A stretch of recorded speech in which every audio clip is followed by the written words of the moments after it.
भर पावसात शिवचैतन्य प्रतिष्ठान आयोजित दहीहंडीला जालनेकरांचा उत्स्फूर्त प्रतिसाद। दरवर्षी जालन्यात शिवचैतन्य प्रतिष्ठानातर्फे दहीहंडी महोत्सवाचे आयोजन करण्यात येते।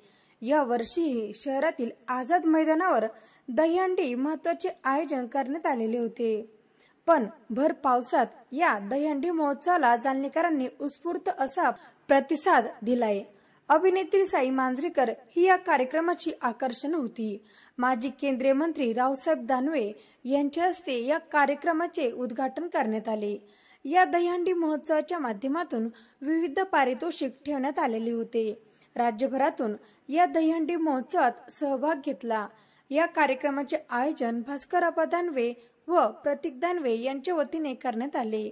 तर या कार्यक्रमाला सर्व राजकीय पक्षातील नेते, सामाजिक कार्यकर्ते, प्रतिष्ठित नागरिकांनी उपस्थिती दर्शवली होती। तर या कार्यक्रमासाठी आझाद मैदान खचाखच भरला होता।